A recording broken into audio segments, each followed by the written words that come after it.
Clip number 691۔ اس clip میں آپ قرآن پاک کی سورہ نحل کی آیت نمبر 111 سے 113 تک کی تلاوت، ترجمہ اور تفسیر قرآن صراط الجنان سماعت فرمائیں گے۔ بسم اللہ الرحمن الرحیم۔ ترجمہ: اللہ کے نام سے شروع جو نہایت مہربان رحمت والا ہے۔ یوم تأتی کل نفس تجادل عن نفسها وتوفى كل نفس ما عملت وهم لا يظلمون۔ ترجمہ: یاد کرو جس دن ہر جان اپنی طرف سے جھگڑتی ہوئی آئے گی اور ہر جان کو اس کا عمل پورا پورا دیا جائے گا اور ان پر ظلم نہ ہوگا۔ یوم تأتی کل نفس، یاد کرو جس دن ہر جان آئے گی، یعنی قیامت کے دن ہر انسان اپنی ذات کے بارے میں جھگڑتا ہوا آئے گا۔ ہر ایک نفسی نفسی کہتا ہوگا اور سب کو اپنی اپنی پڑی ہوگی۔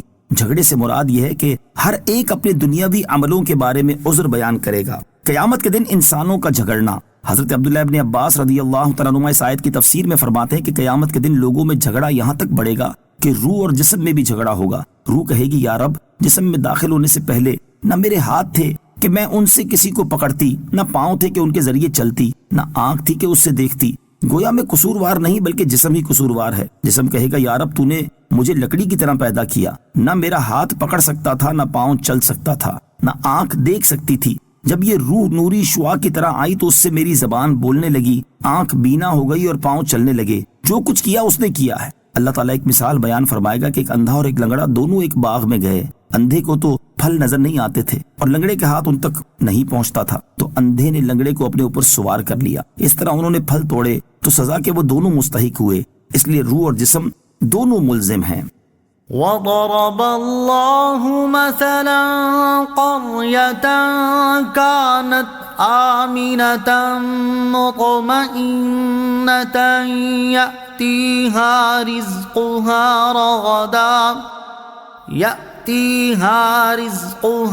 رغدا من كل مكان فكفرت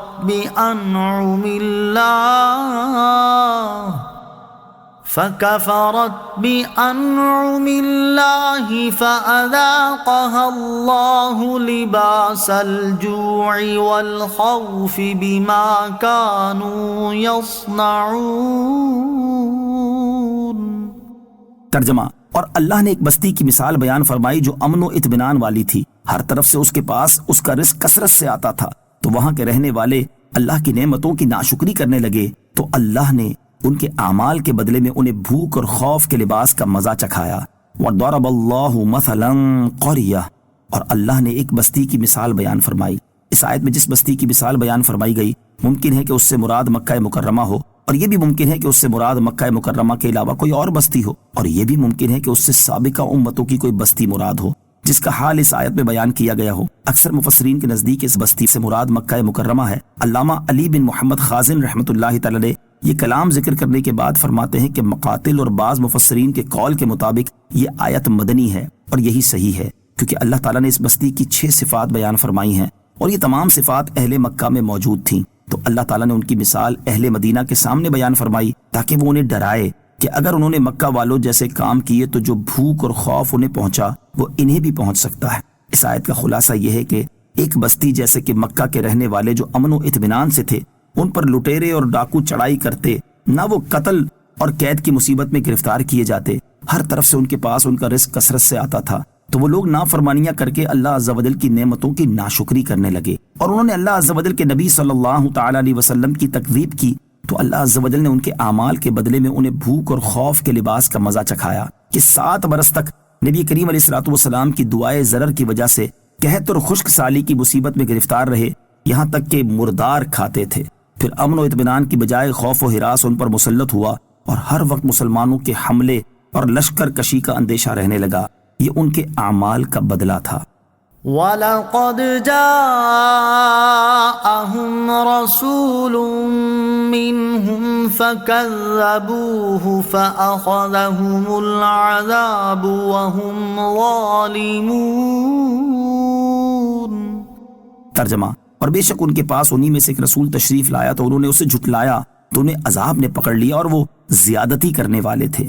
وَلَقَدْ جَاءَهُمْ رَسُولٌ مِّنْهُمْ، اور بے شک ان کے پاس انہی میں سے ایک رسول تشریف لایا، یعنی اہل مکہ کے پاس انہی کے جنس سے ایک عظیم رسول یعنی انبیاء کے سردار محمد مصطفیٰ صلی اللہ تعالیٰ علیہ وسلم تشریف لائے۔